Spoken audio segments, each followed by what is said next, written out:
Kita beralih ke salah satu sorotan utama malam hari ini, Saudara. Selama beberapa pekan terakhir, Komnas Perempuan dan Polisi menerima laporan atas kasus kejahatan seksual terhadap perempuan dan anak-anak. Pengesahan rancangan Undang-Undang Tindak Pidana Kekerasan Seksual menjadi langkah maju yang betul-betul ditunggu. Kasus dugaan tindakan kekerasan seksual oleh guru terhadap 15 siswi sekolah dasar di Cilacap, Jawa Tengah terungkap dari laporan salah satu siswi kepada orang tuanya. Polisi menyebut berdasarkan pengakuan pelaku tindakan kekerasan seksual ini sudah dilakukan dalam 3 bulan terakhir. Dari hasil keterangan saksi, pelaku melakukan aksinya saat jam istirahat dan para korban tidak diizinkan untuk keluar dari ruang kelas. Tersangka yang notabene seorang guru agama sekolah tingkat dasar ini ketika jam istirahat, ini saya contoh case-nya, salah satu korban. Ketika jam istirahat, korban tetap di dalam ruang kelas. Gurunya yang lain silakan keluar, ada beberapa yang tinggal di kelas. Nah inilah yang kemudian aksi yang tidak pantas atau aksi bejat ini diluncurkan oleh si guru SD. Dengan iming-iming, modusnya adalah kamu akan dapat nilai agama yang bagus. Berlangsung yang membuat kami kecewa dan sedih dan menggemparkan bahwa ternyata korbannya lebih dari satu. Totalnya adalah 15 korban siswi. Sebelumnya kasus dugaan pemerkosaan belasan santriwati yang terjadi di pondok pesantren Madani Boarding School di Kota Bandung, Jawa Barat juga menggegerkan publik. Pelakunya adalah pengajar sekaligus pemimpin pondok pesantren. Pelaku sudah melakukan kejahatan seksual selama 5 tahun atau dari tahun 2016 hingga tahun 2021. Bahkan 7 diantaranya sudah melahirkan. Kini kasus ini telah memasuki masa persidangan. Kuasa hukum salah satu korban pemerkosaan menyebut ada kejanggalan pada kasus ini karena pelaku merupakan satu-satunya guru di pondok pesantren itu. Yang datang ke saya itu 3 orang. Tiga orang itu yang memang ada yang sudah melahirkan, ada yang sedang mengandung. Nah ini saya lihat bahwa betul dari kasat mata dia sedang hamil. Santrinya adalah perempuan semua. Yang mengajarnya satu orang si oknum itu laki-laki. Harusnya kan kalau santrinya perempuan, pengajarnya harus perempuan. Dari catatan Komisi Perlindungan Anak Indonesia KPAI, kasus anak korban kekerasan seksual terus naik sejak tahun 2018 hingga 2020. Tahun 2018 tercatat ada 182 kasus. Di tahun 2019 naik menjadi 190 kasus dan di tahun 2020 jumlah kasus naik signifikan menjadi 419 kasus. Sementara itu Komisi Nasional Perempuan mencatat sepanjang tahun 2015 hingga tahun 2020 ada 51 aduan kasus kekerasan seksual di lingkungan pendidikan. Dari 51 aduan, kasus kekerasan seksual paling banyak terjadi di universitas dengan angka 27%. Kemudian 19% terjadi di pesantren atau pendidikan berbasis agama Islam. Sisanya terjadi di tingkat SMA, SMK, SMP, TK, SLB, dan pendidikan berbasis agama Kristen. KPAI pun meminta seluruh sekolah atau pesantren berbasis asrama harus memiliki mekanisme kebijakan keselamatan anak dan harus diawasi dengan benar. Setiap pesantren atau sekolah berasrama apapun, dia harus punya mekanisme kebijakan keselamatan anak, saya kira, Mbak. Jadi mulai dari proses rekrutmen, dia harus punya track record yang baik, tidak ada masalah. Kemudian implementasinya, itu dia harus misalnya SOP. SOP diantaranya itu... Saudara, kekerasan seksual bisa menimpa siapa saja termasuk anak-anak. Situasi seperti ini jadi fenomena gunung es karena seringkali tidak terdeteksi. Karena itu dibutuhkan jaminan hukum yang lebih kuat dan partisipasi masyarakat serta lingkungan terdekat anak untuk mencegah kekerasan seksual. Lalu bagaimana mewujudkannya? Kami bahas bersama Deputi Perlindungan Khusus Anak Kementerian Perempuan dan Perlindungan Anak, Nahar, serta Komisioner Komisi Perlindungan Anak Indonesia KPAI Retno Listiarti. Bu Retno, selamat malam. Pak Nahar, selamat malam. Selamat malam, Mbak Sofi. Bu Retno, saya ke Pak Nahar lebih dulu ya. Pak Nahar, ini kasus... selama sepekan terakhir itu tuh saya sendiri termasuk prihatin karena begitu banyaknya ternyata terungkap kasus pelecehan seksual sampai dengan kekerasan seksual, pemerkosaan terhadap anak-anak. Ini beruntun, apalagi terjadi di lingkungan pendidikan. Nah, kalaupun kasus-kasus ini sampai ke ranah hukum, tidak bisa ada jaminan memberikan keadilan penuh kepada para korban. Bisa pula menimbulkan trauma tersendiri, bisa jadi seumur hidup. Bagaimana negara ambil bagian soal ini, Pak Nahar? Iya, setiap kali kita menghadapi kasus seperti ini, maka harus dilihat dari 4 fase persoalan yang dihadapi anak. Pertama, ketika ada persoalan pasti ada sebab. Nah, sebab itu biasanya melihat dari kondisi kerentanan anak.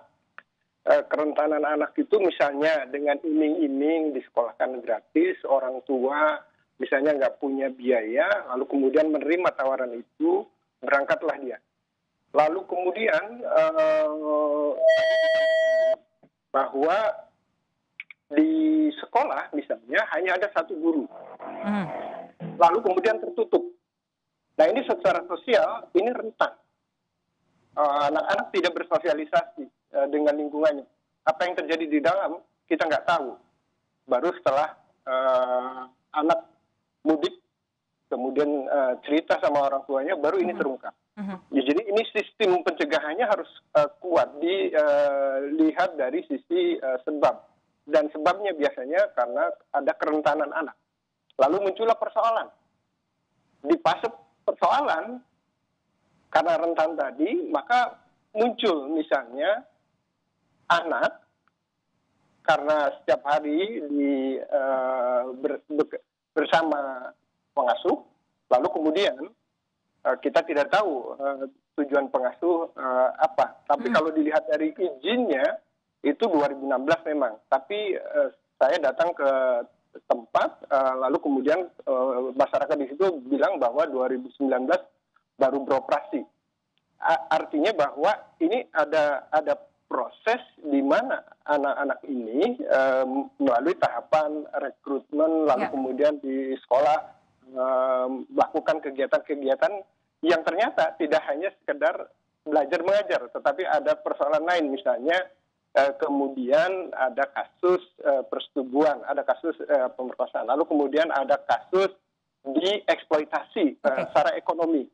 Dan ini persoalan-persoalan yang kemudian bukan hanya persoalan hukum ya, tapi ada persoalan sosial, ada persoalan psikologis, ada persoalan Justru itu kalau sudah terungkap bahwa ini ada layer beragam hal kasus yang kompleks begini, kira-kira negara saat ini bisa apa untuk anak-anak ini, Pak Nahar? Iya, otomatis karena anak kan sudah kembali ke keluarganya masing-masing dengan membawa persoalan yang diakibatkan oleh pelaku.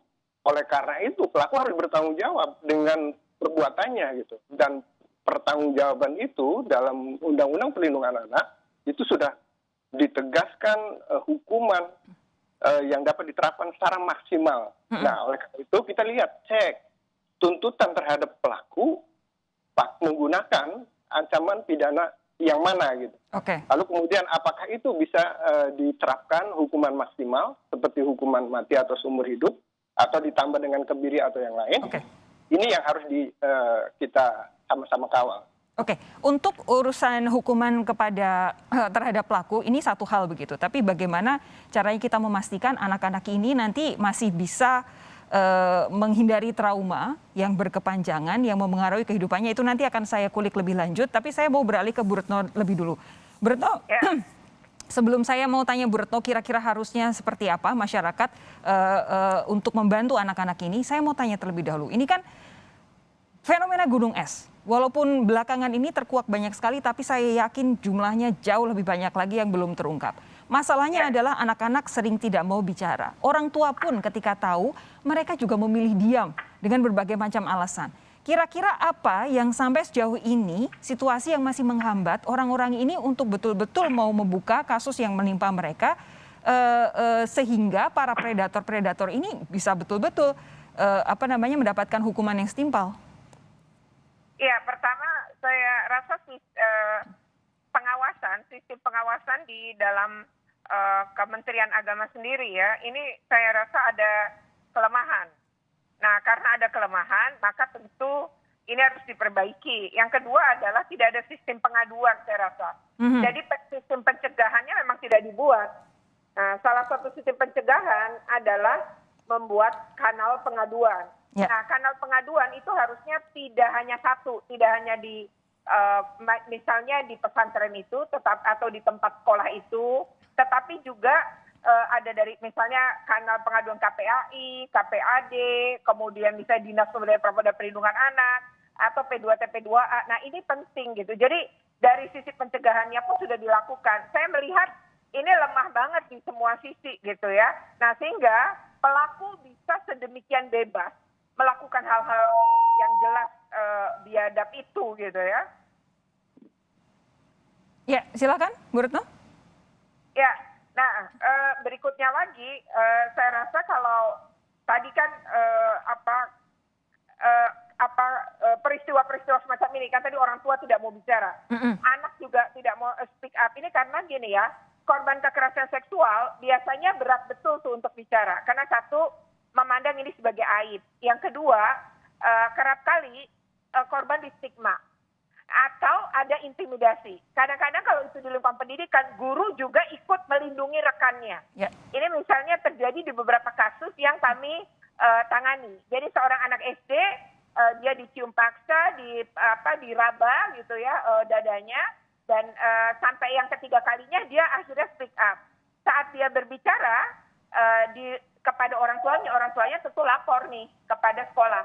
Apa yang terjadi besoknya setelah laporan, anak ini justru disidang, disidang oleh guru yang lain. Dan ini yang bahaya kan bagi kami, karena anak itu dikasih airnya didoain dulu, terus dibilangin, kamu minum air ini, kalau kamu bohong, maka besok kamu mati. Nah, udah korban, kok dibegitukan gitu. Nah, itu kan artinya terjadi, ada kasus seperti itu yang kami tangani.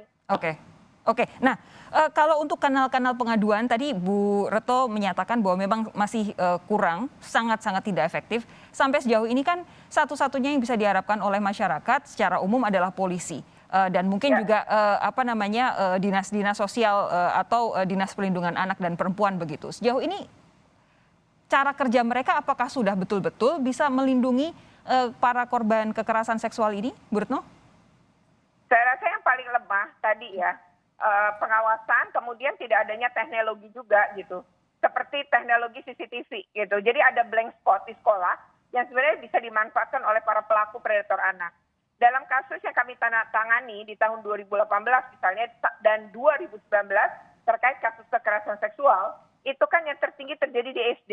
Di SD itu 64%. Nah, di SMA atau SMK malah cuma 11%, sisanya di SMP. Nah, ketika kemudian kami datang ke sekolah-sekolah di mana peristiwa itu terjadi, ya itu rata-rata. Jadi ada tempat-tempat yang memang saya menyebutnya blank spot ya, itu tidak terdetek, misalnya di belakang sekolah, kemudian di ruang kelas gitu ya. Jadi ada CCTV di lorong, tapi tidak ada di kelas. Nah, si pelaku yang tahu memanfaatkan itu. Nah, jadi menurut kami kok bisa ya sekolah sampai nggak tahu. Ini satu peristiwa nih ya Mbak Sofi, mengenaskan betul, 3 guru, korbannya 3 siswi SMP, ini juga dia guru SMP yang sama, melakukan hubungan seks di beberapa lokasi sekolah, ketahuan setelah salah satu siswi ini hamil. Ini kejadian di Serang, di salah satu sekolah di Serang. Lalu ketika ketika orang tuanya menanyakan ya, menggali lebih jauh, nah anak itu mengatakan bahwa ada 2 temannya lagi dan ada 2 guru lainnya. Nah ini kok bisa terjadi dalam satu sekolah di ruang komputer, di ruang kelas gitu. Nah ini ya Mbak, jadi mengenaskan. Tidak cuma sekolah boarding school loh, tidak cuma sekolah-sekolah berasrama.